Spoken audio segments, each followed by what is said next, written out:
നമസ്കാരം, മലയാളി വാർത്തയിലേക്ക് സ്വാഗതം. ബജറ്റ് സമ്മേളനത്തിന് തുടക്കം കുറിച്ച് ലെജിസ്ലേറ്റീവ് അസംബ്ലിയിൽ ഗവർണർ നയപ്രഖ്യാപന പ്രസംഗം നടത്തി. ഒരൊറ്റ മിനിറ്റിൽ അദ്ദേഹം നയപ്രഖ്യാപന പ്രസംഗം നടത്തി മടങ്ങുന്ന കാഴ്ച.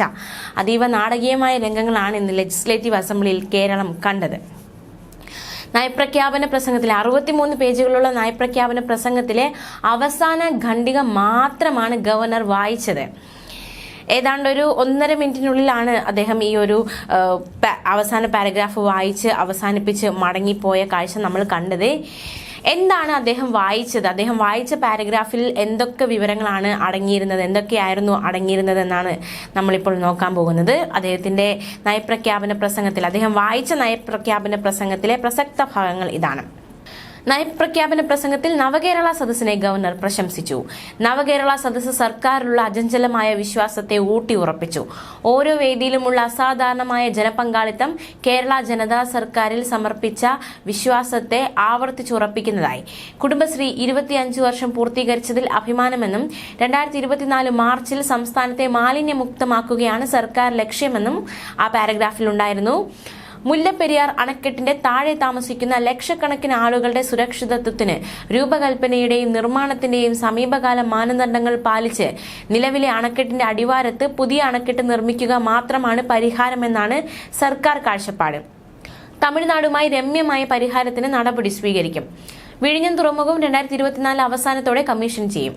ധനകാര്യ കമ്മീഷനുകളുടെ വിഹിതത്തിൽ സ്ഥായിയായ കുറവ് വരുന്നു. GST നഷ്ടപരിഹാരം നിർത്തലാക്കിയതും റവന്യൂ കമ്മി ഗ്രാന്റിൽ വന്ന കുറവും സംസ്ഥാനത്തിന്റെ ബജറ്റിന് പുറത്ത് കടമെടുപ്പിൽ കേന്ദ്രം ഏർപ്പെടുത്തിയിട്ടുള്ള നിയന്ത്രണങ്ങളും സംസ്ഥാനത്തിന്റെ സാമ്പത്തിക നിലയെ പ്രതികൂലമായി ബാധിച്ചു. ഗുരുതരമായ സാമ്പത്തിക പ്രതിസന്ധിക്ക് പരിഹാരമായി കേരളം സുപ്രീം കോടതിയെ സമീപിച്ചു. സാമ്പത്തിക അച്ചടക്കം പാലിക്കുന്നതിനും ആഭ്യന്തര വരുമാനം വർദ്ധിപ്പിക്കുന്നതിനും സർക്കാർ ശ്രദ്ധ പതിപ്പിക്കുന്നു. നികുതി വിതരണത്തിൽ കേരളത്തിന് അർഹതപ്പെട്ട വിഹിതം ലഭ്യമാക്കണമെന്ന അഭിപ്രായം കേന്ദ്രത്തെ അറിയിച്ചു. എല്ലാ ബ്ലോക്കിലും മൊബൈൽ വെറ്റിനറി യൂണിറ്റ് ആരംഭിക്കും. നേർക്കാഴ്ച പദ്ധതിയിലൂടെ മുഴുവൻ ജനങ്ങളുടെ നേത്രപരിശോധന നടത്തും. കേന്ദ്രം മുഗൾ ചരിത്രവും ഇന്ത്യയുടെ വിഭജനവും ഗാന്ധിയുടെ രക്തസാക്ഷിത്വവും പാഠപുസ്തകങ്ങളിൽ നിന്ന് ഒഴിവാക്കി. യഥാർത്ഥ ചരിത്രവും സാമൂഹിക അവബോധവും ഉറപ്പാക്കാൻ കേരളം കൂടുതൽ പാഠപുസ്തകങ്ങൾ ഉൾപ്പെടുത്തി. വായ്പാ പരിധി വെട്ടിക്കുറച്ചത് കാരണം സർക്കാരിന് കടുത്ത പണഞ്ഞെരുക്കം അനുഭവപ്പെടുന്നു. കേന്ദ്ര സർക്കാരിന്റെ ഈ നിലപാടിൽ അടിയന്തര പുനഃപരിശോധന ആവശ്യമാണ്. 3000 കൃഷിക്കൂട്ടങ്ങളിലൂടെ 3 ലക്ഷം തൊഴിൽ സൃഷ്ടിക്കും എന്നതടക്കമുള്ള കാര്യങ്ങളായിരുന്നു ഗവർണർ വായിച്ചതിൽ ഉണ്ടായിരുന്നത്. ഗവർണർ പ്രസംഗം അവസാനിപ്പിച്ചത് 1 മിനിറ്റ് 17 സെക്കൻഡിലാണ്. സ്വീകരണ സമയത്ത് മുഖ്യമന്ത്രിയുടെ മുഖത്ത് പോലും അദ്ദേഹം നോക്കാത്ത കാഴ്ചയെ നാം കണ്ടു കഴിഞ്ഞു. അതായത് അദ്ദേഹം ലെജിസ്ലേറ്റീവ് അസംബ്ലിയിലേക്ക് വരുന്ന സമയത്ത് സ്പീക്കറും മുഖ്യമന്ത്രിയും ചേർന്നാണ് അദ്ദേഹത്തിനെ സ്വീകരിച്ചത്. പൂച്ചെണ്ട് നൽകി മുഖ്യമന്ത്രി. പക്ഷേ ഗവർണർ മുഖത്ത് പോലും നോക്കാതെയാണ് ആ പൂച്ചെണ്ട് വാങ്ങിയതും. വാങ്ങിയ ഉടനെ തന്നെ അത് തന്റെ സഹായിക്ക് കൈമാറുകയും ചെയ്തു. പൂച്ചെണ്ട് വാങ്ങി തിടുക്കത്തിൽ തന്നെ അദ്ദേഹം അകത്തേക്ക് കടക്കുകയായിരുന്നു. മാത്രമല്ല അവസാന പാരഗ്രാഫ് മാത്രം വായിച്ചിട്ട് പെട്ടെന്ന് തന്നെ അദ്ദേഹം മടങ്ങിപ്പോകുകയും ചെയ്തു.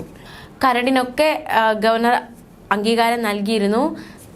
എന്തായാലും അത്യന്തം നാടകീയത നിറഞ്ഞു നിന്ന ഒരു നയപ്രഖ്യാപന പ്രസംഗം തന്നെയാണ് ഇന്ന് നടന്നിരിക്കുന്നത്. ന്യൂസ് ഡെസ്ക് മലയാളി വാർത്ത.